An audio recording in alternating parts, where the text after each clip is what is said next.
Pour quelqu'un qui, par exemple, voudrait faire comme toi, qui a déjà de l'expérience, que ce soit pour créer des pitch decks, des business plans, etc., qui voudrait accompagner justement des entrepreneurs peut-être à lever des fonds comme toi t'as fait, ou etc., tu leur conseillerais quoi en tant qu'indépendant pour trouver des clients en tant qu'indépendant? Ouais. Comment se lancer? Ouais. En fait, pour se lancer, ce que je conseillerais, c'est de surtout pas être dans être une approche stratégique de la chose où en fait tu vas faire ton Notion et tu vas mettre tes idées, ton concept, machin et tout. Et en fait, tu vas passer 1000 ans à essayer d'établir un modèle qui fonctionne. Mais en fait, t'as parlé à personne, t'as contacté personne. Et en fait, le jour où tu auras ton premier client, tu vas devoir le changer. Donc, aller te confronter en au fait, réel. t'apprends vite quand tu te confrontes aux gens et au marché.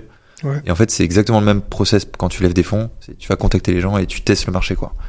Et en fait, pour avoir ton premier client, tu faut être flexible sur ton offre. Et tu contactes des gens, quoi. Franchement, tu prends un abonnement à la Growth Machine, t'as 14 jours gratuits, tu scrapes des bases de données et tu contactes, quoi. C'est ce que t'as fait, toi Non, c'est pas ce que j'avais fait. Moi, j'avais contacté mon réseau. Mais maintenant, t'as du recul pour te dire, si je devais recommencer de zéro, c'est ce que je ferais. Ouais, franchement, en dehors de ton réseau, quoi. Si t'as pas de réseau, quoi. Tu vois, là, c'était mon stage. En soi, tu vois, j'ai grandi dans un village. Donc, mon réseau d'entrepreneurs, il est assez limité. Tu vois. Ouais. Enfin, après, j'ai un père entrepreneur. Ok. Il fait quoi? Là, il a créé une agence immobilière côté Arras. Et j'ai une mère qui a un site, donc j'ai quand même un cadre, tu vois, sur l'éducation qui est. Aussi. Attends, je peux te serrer la main. Prof de quoi, toi? Elle est institutrice en CM2. Ah, moi, les profs de techno. Ah, pas de chance. Non. La tirée inutile. Non, mais voilà, on se sait, maman, les fils de profs, on se sait. Et du coup, je sais plus ce que je disais. Un bon cadre. J'avais un bon cadre en termes d'éducation, en termes de réseau. Pas du tout, tu vois. Franchement, si t'as pas grandi à Paris ou dans une grande ville et que t'as pas des parents tu vois, qui sont très corpo, c'est ça. Tu vois, mon père, moi, il a fait sa boîte, il était dans son coin, donc en fait, il y a pas de. Je peux pas profiter de son réseau, on va dire. Mais par contre, c'est vrai que quand je me suis dit que j'allais être en entreprise, j'avais pas en tête ce côté, tu vois, il faut passer à l'action, etc. Je me suis dit, je vais lister les gens que je connais et me dire, ok, un tel machin. Donc c'est ce que j'avais fait. Mais là aujourd'hui je vois en fait t'as juste à contacter des gens et les gens si tu leur apportes je sais pas 10% de valeur, franchement ils peuvent t'en rendre beaucoup.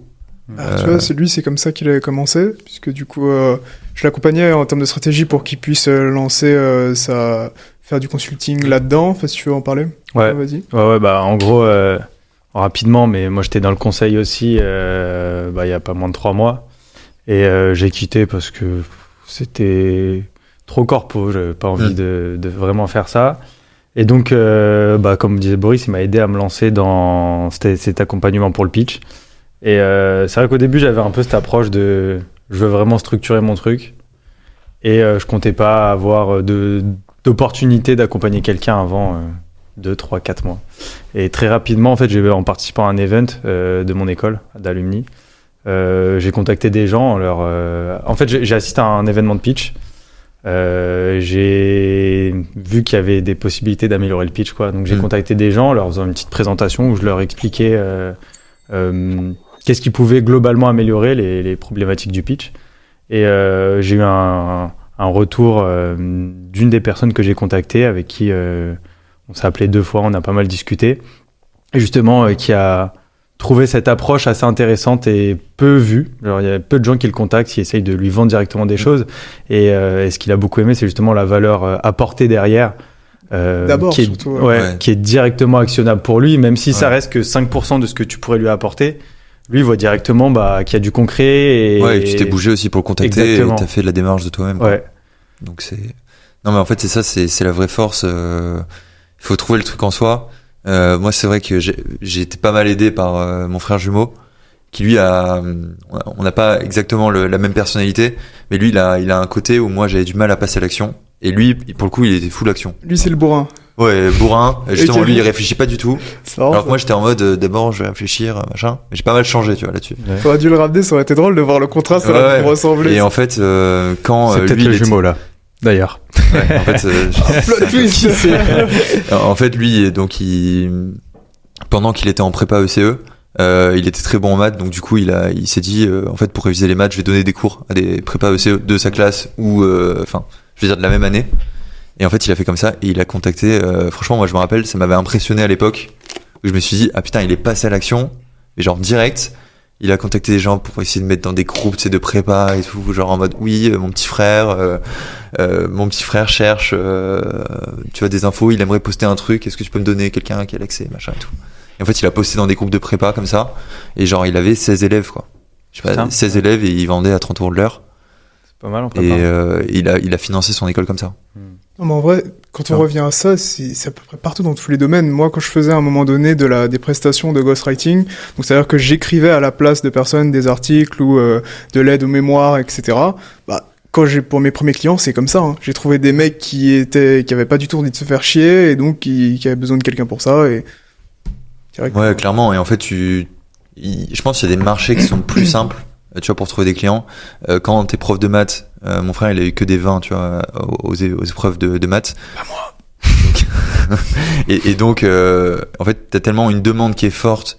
Et en plus, tu vois, t'as les parents derrière souvent qui financent. Ils s'en foutent de payer 200 balles à un prof, tu vois, par mois. Donc ça joue.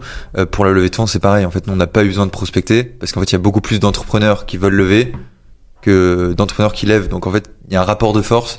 Si toi t'as l'expertise et la connaissance et que tu sais faire tu vois des levées de fonds en fait les entrepreneurs ils s'en foutent en plus de payer sachant qu'ils peuvent avoir une levée de fonds par exemple d'1 million d'euros derrière ils s'en foutent de payer je sais pas attention, on va parler de prix. Non mais je dis pas mais non mais je vois non mais tu t'en fous de payer un succès de je sais pas 5%, tu t'en fous parce qu'en fait t'as atteint ton objectif et en fait tu préfères regretter en fait d'avoir payé tu vois des fees pour avoir quelque chose qu'en fait regretter de pas avoir payé et qu'en fait il y a rien qui s'est réalisé.